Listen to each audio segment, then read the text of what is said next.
Hi everyone, welcome back to my channel. So I got majority of these books a while ago, spanning from February pre-orders to this month of July, but I just haven't spoken about them. I have read almost all these volumes, I think all but 3, so you can take this as a reading log as well. But I will have a casual rambling segment at the end of the video to just talk about some stuff, my current headspace. So if you're interested, stick around, but I'll have timestamps in the description as always. So let's get started.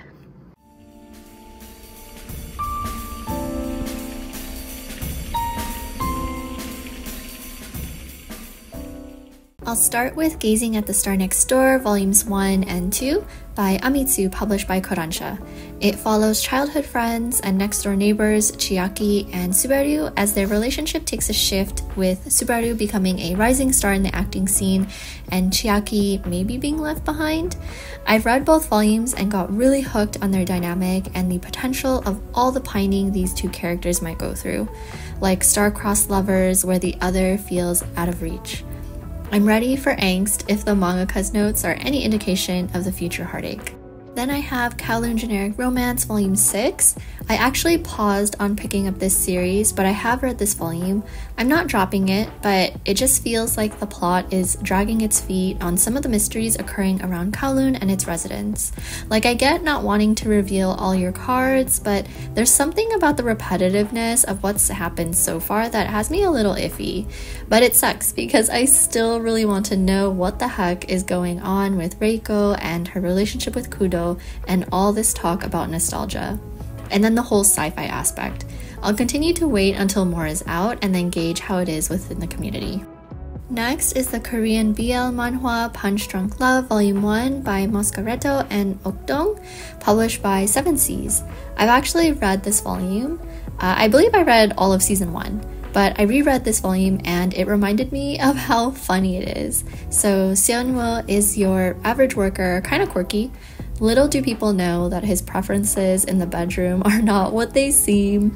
In comes Taemoon, who Seonwoo has a crush on.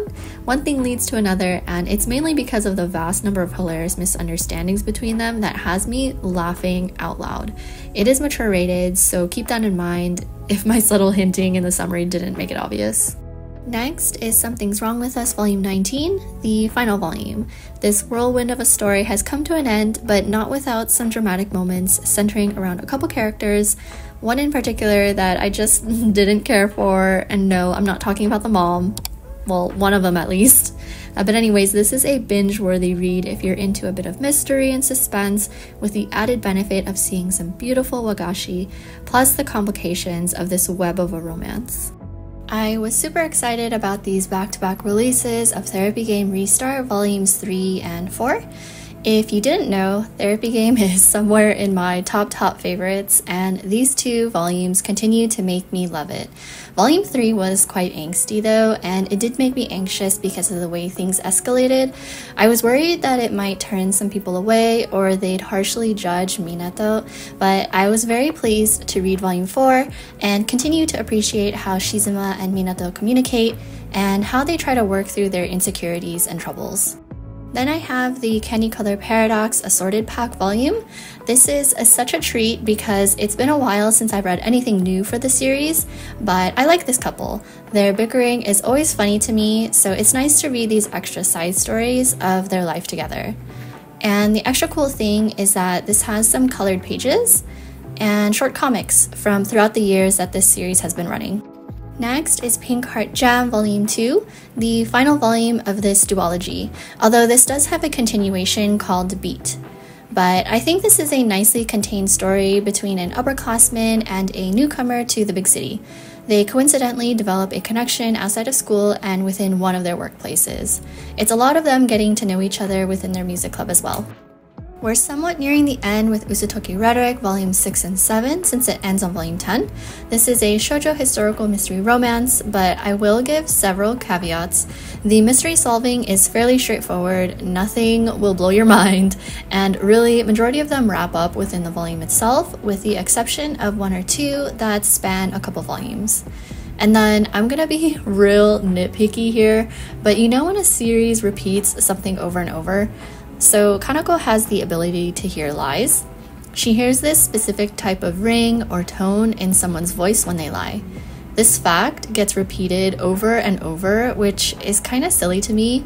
I mean, I know they do this sometimes to remind the reader of the plot because of the chapter-by-chapter release. But anyways, I was also interested to see how the romance aspect would be incorporated. I guess you can call this a slow burn because I'm actually on volume 8 and it's only now getting into Kanako's feelings. There is one specific moment that I really loved, but other than that, this series is alright. Then I picked up Bless Volume 1 by Yukino Sonoyama, published by Kodansha. This was a cover art and summary by. So we have two people, Udogawa and Jun, who pair up to work towards a profession they didn't think they could pull off. But after combining their strengths, they end up pushing the boundaries of what they thought they weren't capable of.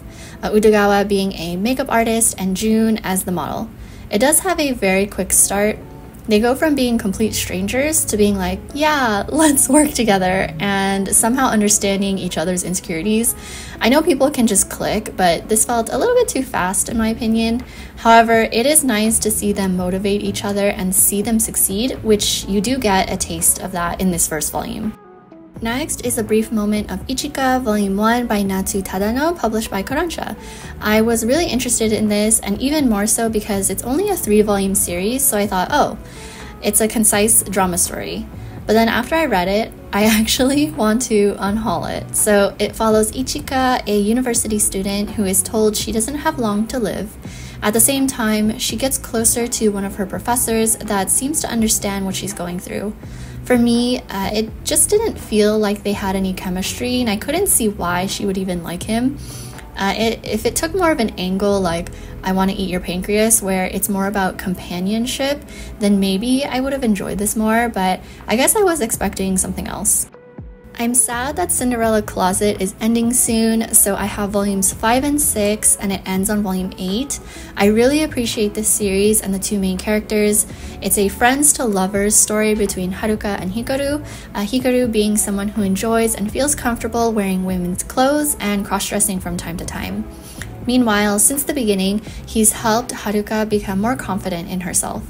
Their constant support of each other continues to carry on from volume to volume, so while I'm sad it'll be ending soon, I hope it wraps up nicely and is as satisfying to read as the entire series has been so far. Then I got Gokurakugai Volume 1 by Yuto Sano, published by Shonen Jump. I originally read this and Volume 2 on the Shonen Jump app. I was drawn to the setting and vibes, and of course, Tao's character design. She has to be one of my favorites in all of manga so far. It starts off quite episodic where Tao and Alma are troubleshooters for hire and take on clients who have issues that usually take on the form of maga or human-devouring monsters. It feels like there might be an overarching plot along the way, but we'll see. Next is How I Met My Soulmate Volumes 2 and 3. I'm still enjoying this series and the development of the relationship between Yuki and Yuri. Like, it's moving at a good pace considering they're adults. There's a little mini conflict that comes up because of Yuki's previous crush, but it all works out. I definitely look forward to more mature romances these days where they're a bit more upfront about their feelings and not so hesitant on taking next steps. So March comes in like a lion Volume 2 with the variant cover, along with A Bride's Story Volume 1 are special because this variant cover and A Bride's Story were gifts from a friend. Even though I read this March Volume 2, it was after Denpa had already held their online sale of this alternate cover, so I didn't realize that I would have loved to try and get it until after I read the volume and knew the context of this scene. I wasn't even trying to still get the cover, but in chatting with a friend who absolutely loves this series, they mentioned they had another cover that they could send me, which I am very grateful for. So basically, Volume 2 has a handful of scenes that made me cry even right from the start and helped me understand a little more about Rei's mindset. I also came to appreciate Nikaido's character. This volume really caught me off guard because I was pretty lukewarm about Volume 1, to be honest, so I'm glad it changed my mind. And then A Bride's Story, Volume 1 by Kaoru Mori, published by Yen Press in a hardcover. I also read this, and of course, I'm stunned over the artwork. There is an age gap between the bride, Amir, and her new husband, Karluk. Karluk being young in today's standards, but this takes place in Central Asia during the 19th century, so we kind of have to consider the context. The characters are also written in a way where they're more companions for each other rather than romantic lovers. At least that's the impression I've gotten so far. But it's very slice of life at the moment with a little conflict towards the end.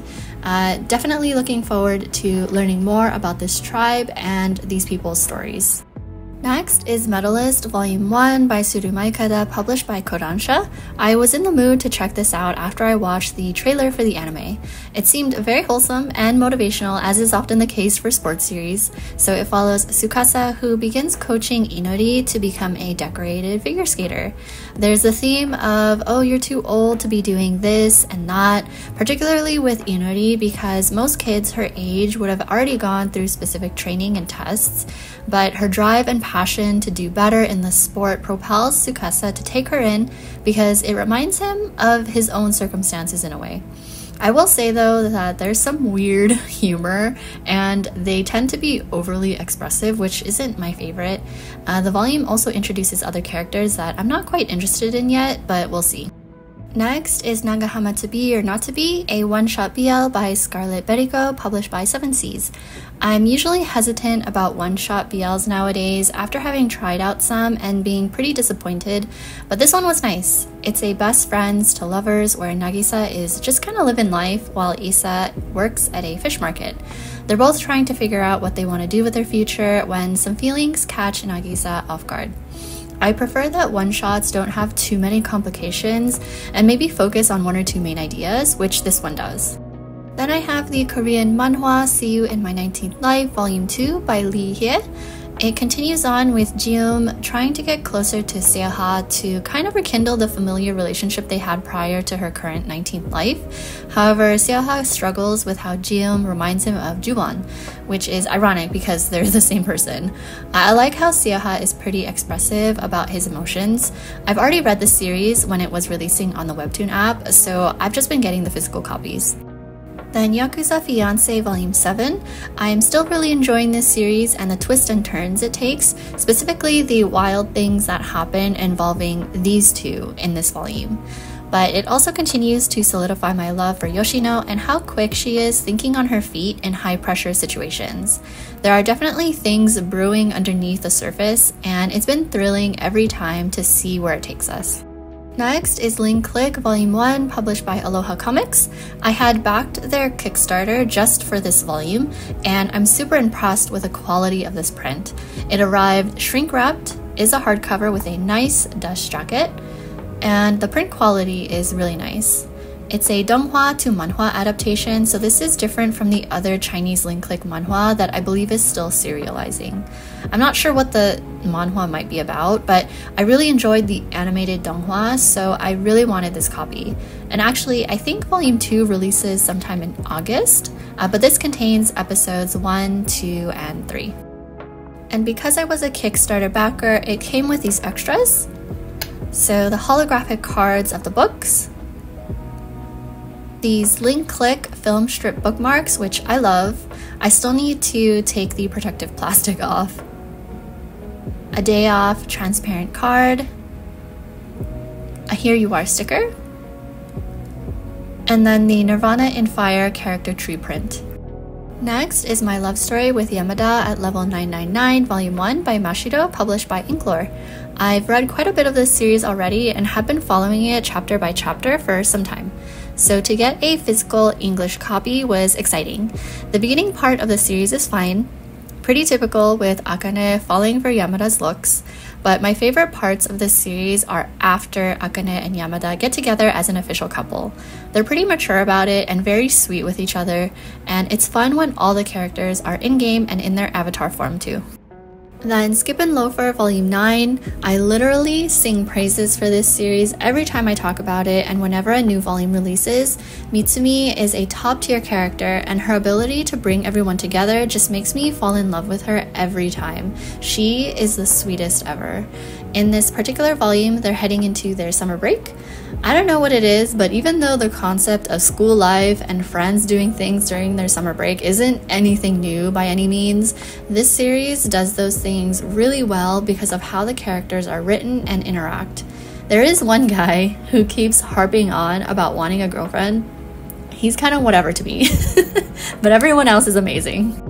A volume I haven't read yet is the Apothecary Diaries light novel. Of all the light novels I own, which isn't a crazy amount, but still, I've only read 2 of them. So safe to say that I'm not picking up any more until I read what I have. But I do want to eventually experience the Apothecary Diaries series through the original source material. And since the light novel has forever been stuck in digital format, I thought it was nice that it finally got printed. The art book that I have is based on Tokoshino's artwork for the light novel, so that's neat. Next is Turns Out My Online Friend Is My Real Life Boss, Volume 1 by Nomura, published by Kodansha. When I first got this, I was surprised with the thickness. I thought maybe it was an omnibus. I had read this before getting the physical copy, so I was thinking maybe it'd go past what I read, but it didn't. So it's just a really long volume. It follows Hashimoto and Shirase, who are co-workers, Shirase being the boss. They coincidentally meet through a gacha game and become good online friends, but don't know who the other is until they decide to meet in real life. It's a pretty light-hearted and straightforward getting together story with some silly misunderstandings because there's another character who likes Hashimoto, but I'm looking forward to reading volume 2. Then I have volume 41 of Yona of the Dawn. You know what this means. I need to reorganize my Yona shelf. Some really thrilling things happen in this volume, although something exciting always happens, but the tension continues for the Dark Dragon and the Happy Hungry Bunch. This volume hasn't gotten into the super stressful parts of what I've read up to so far, but I can't believe the series is in its final arc. I really do not want Yona of the Dawn to end.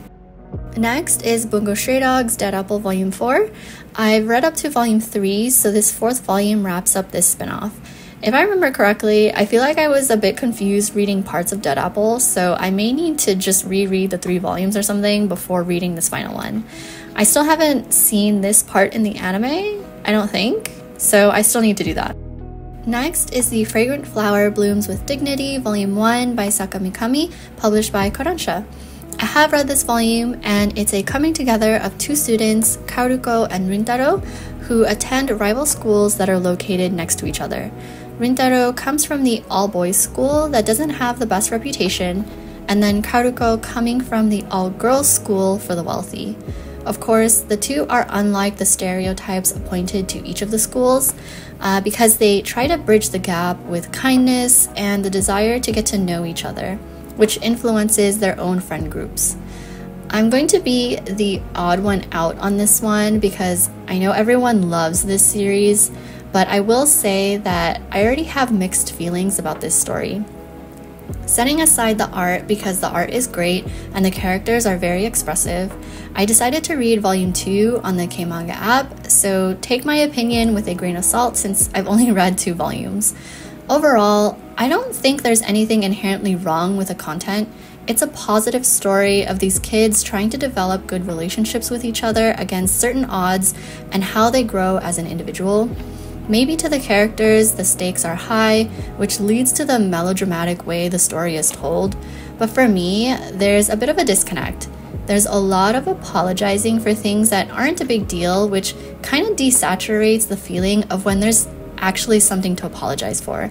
And the whole, you can't be friends with this person because of XYZ is not something I'm a fan of. I know these things get resolved and I'm glad they do, but the level of drama with which it's portrayed is not quite for me.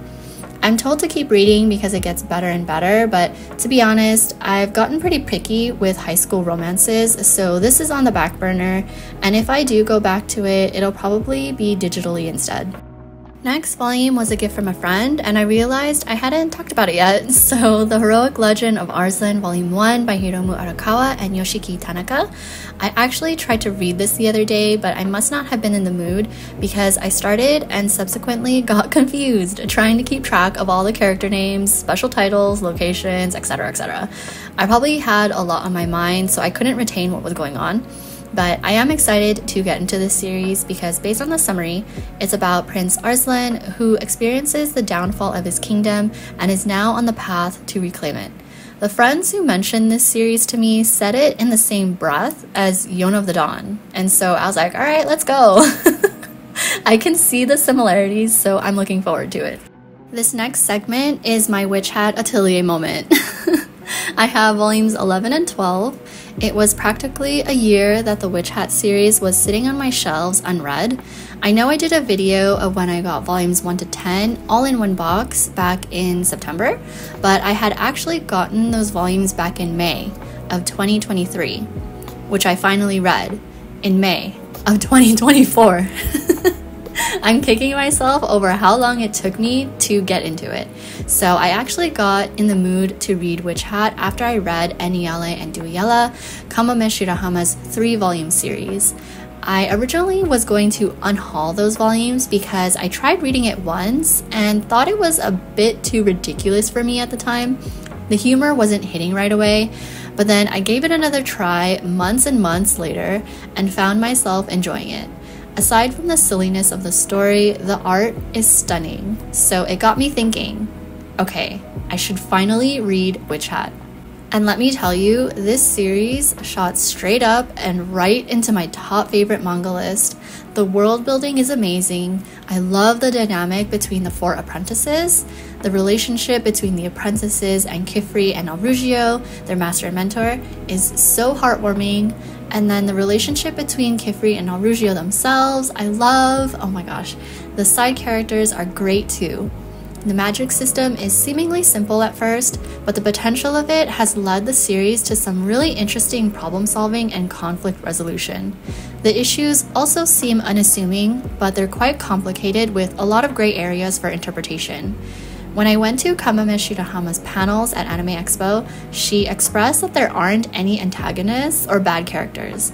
And I believe that to be true because even the characters that are on the opposite side of our main atelier, there's still a hesitancy for me to label them as evil. And if you know why, you know. There's this mental and emotional struggle within the entire cast that has me really appreciating every single one of them. I've cried happy and sad tears over this series, and it's only at 12 volumes. And so naturally, after I caught up to volume 12, I got the spin-off Witch Hat Atelier Kitchen volume 1. I only got volume 1 at the time because even though I love the main series, pure slice of life like this, where they're doing very ordinary things, isn't always for me. I tend to get bored, but I was pleased to find that I enjoyed this volume a lot. The additional interaction between everyone in the atelier just makes me feel all warm and fuzzy inside, and then the mix of magic and magical contraptions to make these really appealing dishes is so fun. The neat thing is that they give real-world ingredient substitutions if you want to try making these recipes yourself. And so I was really just waiting for another sale before picking up the next 2 available volumes, but a good friend of mine gifted me volumes 2 and 3, which I was not expecting, but grateful all the same. It's such a feel-good spin-off that I hope I never get tired of because I love these characters so much and all the found family vibes the Witch Hat universe has to offer. Continuing with Witch Hat though, I was talking with a friend at length about what I needed to buy now that I'm fully immersed in the fandom. And so I ended up buying the secondhand through Mercari Japan, the Japanese copies for volume 2 and 11 because volume 2 came with this art booklet. I'll do a quick flip through.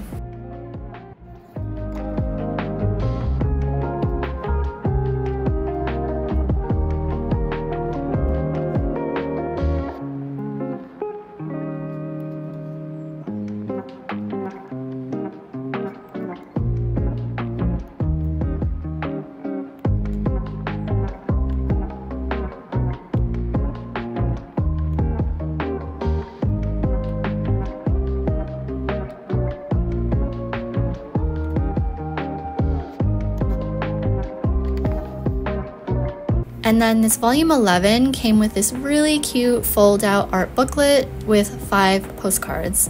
I'll flip through the booklet so you can see what's inside.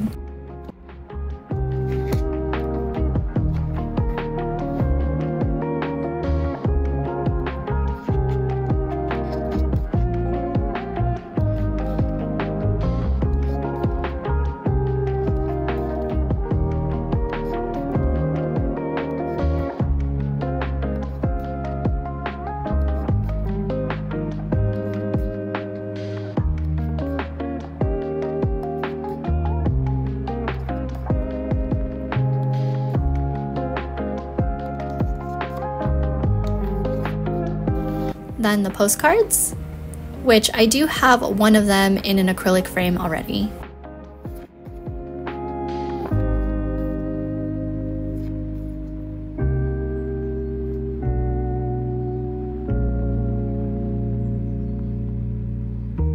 Okay, I'm not done with Witch Hat yet.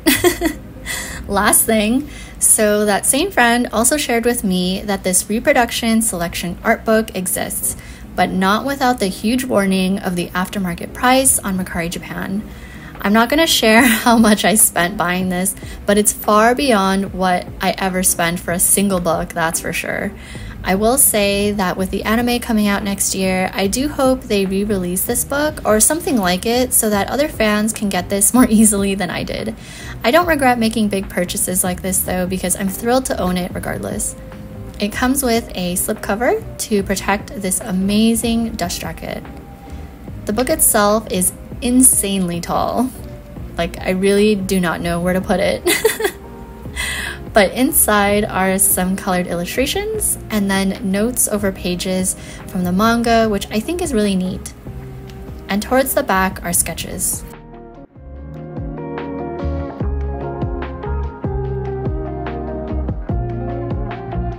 Alright, moving on to a couple more Japanese volumes. The first one being the BL one-shot Offstage Left Side by Kamome Oshima, with this extra booklet that came with a side story, which is basically more spice. So this is mature rated, but oh my god, okay. Despite me saying that I try not to buy Japanese volumes anymore because of space, this had to be an exception because, well, I wanted the extra. And I am pleading for this volume to be licensed because this is legitimately one of the funniest things I've read. So it centers around Tomoya, who has an encounter with Kei at a gay bar. Fast forward, Tomoya has become an idol, and Kei becomes none other than his bodyguard. I don't want to give anything away in terms of their interaction, because if you're of age, then I need you to experience the craziness of their reunion for yourself. It is so funny, and just thinking about it has me smiling. So if you have any open spots in your manga licensing surveys, please put Offstage Love Side. And then I got this Sportiva Haikyu collaboration volume for this slipcover. So I believe this volume is from the light novel that they re-released with this cover, and of course I had to get the one with Oikawa on it. It does kind of bug me that the slip is shorter than the volume, but anyways, it looks like the spotlight feature on the inside has commentary from Hiroyuki Nakano, who is the editor-in-chief of the weekly Shonen Jump. And so these players were selected by Nakano based on their perspective of the best players. And then this page explains why he chose each player, which he chose based on a balance of playful and lively characters versus the more calm ones. He mentioned wanting to see how Sugawara would set to Bokuto, and I'd love to see that too. So yeah, I mostly got these for the covers, which the original jacket also is double-sided, and I'm glad it has Oikawa too with the Japan team. It also came with this double-sided ticket. So Yen Press and Eyes Press has graciously sent me another box of manga or manhwa. I'm not sure what might be in here, but let's go find out. So first is Aria of the Beach Forest by Yugiri Aika, Volume 1. It's a completed 3-volume slice of life adventure series that follows the witch Aria, who is good at everything but magic. The irony. She becomes good friends with a talking wolf, and it's their companionship story set in Ireland. Yen Press must have sensed that I'm in a witch mood lately. The art looks great and very sweet with not a ton of dialogue, but I am looking forward to checking this out. Next is My Oh My Atami-kun by Asa Tanuma. It's a BL ongoing seinen series that follows Atami, who seemingly has it all. People love him, especially the girls, except that he likes guys. So it's his story to find if anyone will like him for him. I've never heard of this series, but I'm very much interested to see if this is like a drama or a lighthearted quest for love. Next is the Korean manhwa Your Letter by Hyuna Cho. I actually had this on my wish list to check out ever since it was announced for print by Ice Press back in April of 2023. It's a one-shot that has themes of bullying and traumatizing experiences, but one day she finds a letter that leads to a string of letters, and she goes on a hunt to find the purpose of it all. That premise is what got me intrigued, so I'm really happy to see this is in here. Next is Penguin Highway, which I have never heard of, but wow, this thing is thick and heavy. So it's by Tomohiko Morimi and Keito Yano, a 3-in-1 omnibus that adapts the original novel, and it's also a movie, which it looks like the manga started serializing first, and then the movie came out not too long after. This is a seinen fantasy sci-fi where penguins start appearing out of nowhere, but the young Aoyama believes it has to do with this woman. That's kind of interesting. Not sure what I'll think of the mystery of the penguins, but we'll see. And then, seems Yen Press sent 2 copies of My Oh My Atami-kun, which is interesting. I looked at the package slip and they intentionally sent me 2. So what I'm gonna do is either give this away to a friend or see if anyone on Instagram would like this. The last volume in this box is The Wolf Is Not Scary by Riko Sakura, a one-shot BL supernatural story. It is mature rated. So there are half humans in this world, one of them being half wolf named Shiro, who is in love with Usami, a half rabbit. Curious to see the complications of this one. Would this make me a furry if I ended up enjoying this volume? Well, we'll see. And last couple volumes are pre-orders for July. So I Hear the Sunspot 4 Seasons, the second volume of this portion of the story. I read this, and while I really loved previous volumes of this series, namely the 3 limit volumes, the progress of 4 seasons has been quite slow. I mean, the series was already a bit of a slow burn anyways, but the focus, at least for me, has kind of shifted to things outside of their relationship. Maybe part of it is related, like where someone finds out about Taichi and Kohei's relationship, but a lot of it feels more slice of life and then focuses on the issues they face individually, which I'm more interested in those now than their actual relationship, because if I had to summarize, part of like what I'm having trouble with is Taichi is still embarrassed to be close with Kohei. Not in a bad way, but he's still quite skittish and jumpy to do anything couple-like, regardless of whether they're alone or in public. I can understand when they're in public, but I don't know, it feels like they're still dancing around each other when they're already a couple. At least Taichi is. I still love them because they have their cute moments for sure, and I really love how headstrong they are as individuals in addressing issues within the society they live in. And last, but certainly not least, our Not So Lonely Planet Travel Guide Volume 5. I'm still really loving this series. The latest volumes 4 and 5 really made me cry. To be honest, I feel like every volume so far has made me cry or get super emotional. But I love seeing how Asahi and Mitsuki work through the relationship and their troubles, all while experiencing what the world has to offer. Seeing all the sights, the foods, the people they encounter, and become friends with along the way. They are very patient with each other and so supportive, and it makes me happy to read each and every one of their trips so far.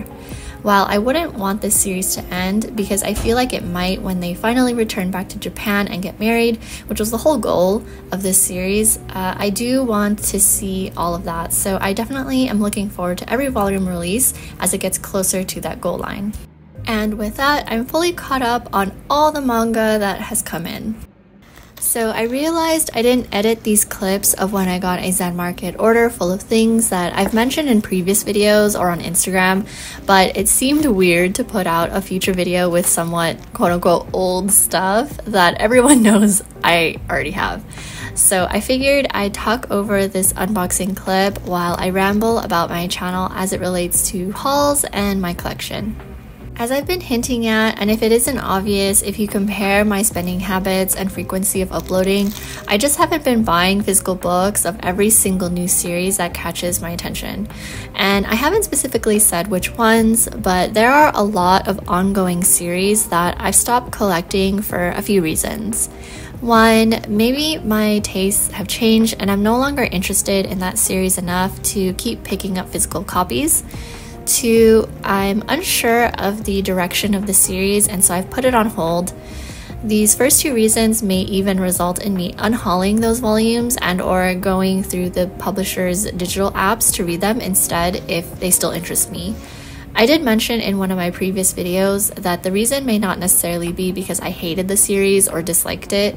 It could be that I enjoyed reading it once, but not enough for it to continue to take up space on my shelves unless I know I will reread it. But lastly, I generally want to give myself time to catch up on my very long TBR list so I can continue to determine what I want to keep and what I'll let go. There's also so many new series that are getting licensed and printed that I'd rather dedicate the space to my absolute keepers in case there's a future series that I fall in love with. So it's just not feasible for me to collect everything. And speaking of collecting everything, I've just been overwhelmed because books are not the only thing I collect. I collect figures, pins, doujinshi, art prints, magazines, a variety of other novelty items, and I have a lot of acrylics. I guess you can say this year is my editing era, curating my collection down to my must-haves. Of course, there are a lot of things that I'm still wishy-washy about because I'll keep stuff even though I could totally let them go, but those are just works in progress. I'm in my collection room all the time, day after day, and I just need this room to be in a state to where I feel comfortable in and not have to worry on where to put stuff. I also want to get it to where I can do a proper room tour video. Even though I have a lot of things, I like my space to have breathing room, same with my collection, and I try not to overly decorate. It's all personal preference, so editing down what I own has been helping me get some room back. But anyways, in terms of what's next, I do still have some figures I want to unbox, so there will be videos for those. After those figures though, I only have 3 scales pre-ordered, which 2 of them I might even cancel or resell. I have a lot of what I want so far, and then I still have manga ordered between now and mid next year, but they're always pre-orders, so they trickle in as they release. Sometimes I only have 2 volumes for a month, or sometimes I'll have 9, but they certainly won't be me picking up 30 or 40 volumes all in one box anymore. I also share some hauls on Instagram only because I feel like the audience I have here aren't as interested in those things, so it's easier for me to throw those in an Instagram story or do a live, which, side note, you're always welcome to hop onto my Instagram and interact with me there. So what I'm trying to say is that my manga content may become few and far between unless I do reading logs or themed recommendation videos. I don't know, if there's something specific related to manga that you like watching and would like to hear me talk about, let me know. Maybe I'll do a community post asking for suggestions. But in the meantime, I'll resume uploading art speed paint videos, which I know a lot of people don't care about, but art means a lot to me, and as someone who wants to one day table at a convention, I need to get going on a lot of the art I've been wanting to draw, like which Hat Atelier fan art. I'll probably do the sporadic Genshin stream or other future Hoyoverse gameplay like Honkai Star Rail or Zenless Zone Zero, which I'll get to when I have the time. So yeah, I'm not abandoning my channel or giving up manga or anything because I love how positive everyone has been in my comment section, and I appreciate all the messages of people saying they enjoy listening to me talk about all the things. which I don't know, maybe I should do a podcast. I wonder how people would feel about that. Just food for thought. But I still love reading and getting all the books. I'm just alerting people that the focus of my channel might shift a bit simply because of my priorities and because I just don't have the haul content to put out like I used to. So anyways, I hope you'll continue to support me in whichever way you see fit. Maybe down the road I'll have merch for you all. We'll see. But thanks for watching. I hope you all take care and I'll see you in my next video.